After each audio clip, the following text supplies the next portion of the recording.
Pinuri ng ilang mambabatas ang dagdag pensyon sa SSS, pero kinwestiyon din nila ang kaakibat nitong dagdag kontribusyon. Giit naman ng pamunuan ng SSS, bahagi talaga ng kanilang reforma ang dagdag kontribusyon na nataon lang sa sumabay na dagdag sa pensyon ng mga miyembro. Balitang hatid ni Cedric Castillo.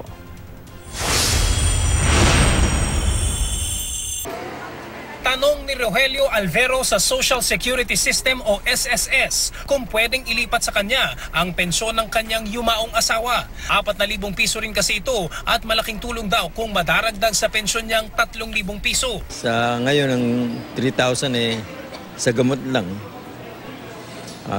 Kagaya itong lumabas na sakit ko yung sa gamot halos yung 3,000 na uubos doon.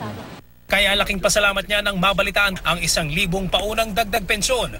At bago ang taong 2022, inaasahang madaragdagan ito ng 1,000 pa. Thankful na kami sa akin. Dahil kasi sa wala kang asahan, okay na rin.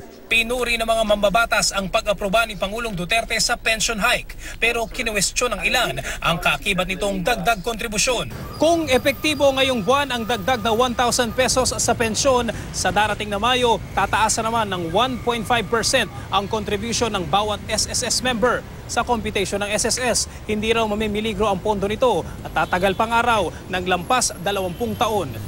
Ayon kay Senate President Pro Tempore Franklin Drilon, hindi dapat ipasa sa mga miyembro ng SSS ang gastos para sa dagdag benepisyo. Nakasaad daw ito sa Republic Act 8282 o Social Security Law. Pero giit ng SSS, nataon lang daw na sumabay sa dagdag pensyon ang dagdag kontribusyon at bahagi raw ito ng reforma sa SSS. Kahit na hindi ka mag-i-increase, kaya pa rin siyang bayaran except that masyo-shorten talaga yung life ng pondo. So ang ating purpose really is we want to make sure that sustainable yung ating program and it will still exist, no? Hindi siya mauubos ang pondo natin. Pero ang Makabayan Bloc sa Kamara, hindi kumbinsido at balak questionin sa Korte Suprema ang dagdag kontribusyon. Ayaw naman namin na maging kalakaran na tuwing nagbibigay ng benefits ay sasabihin lugi, tapos dagdag ulit, no? Tapos dagdag premium agad ang gagawin.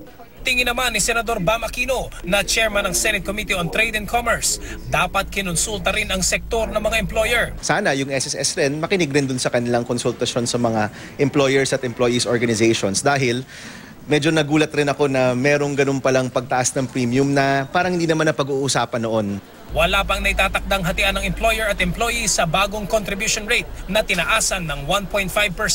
Pero kung magiging 50-50 ang hatian ng employer at employee, base na rin sa inanunsyo kung ang sahod mo ay 10,000 piso, simula sa Mayo ay 438 pesos na ang kaltas mo kada buwan, habang 812 pesos naman ang sagot ng employer. Ayon sa Employers Confederation of the Philippines o ECOP, kaya naman daw ibigay ng mga kumpanya ang dagdag na kontribusyon. Kakayanin yan. Mahal na nga yan, pero hindi naman critical. Pero nangangamba si Makati Business Club Executive Director Peter Angelo Perfecto dahil malaki raw ang epekto nito sa maliliit na negosyo. Kung maipatutupad ang ganitong hatian at increase sa kontribusyon, si Lani Ledesma, 2,500 piso ang madaragdag na bayarin para sa hulog ng kanyang 4 na empleyado sa kanyang karinderya. Kasi syempre hindi naman katasan yung sweldo nila. So parang bonus ko na sa kanila yun. Cedric Castillo, GMA News.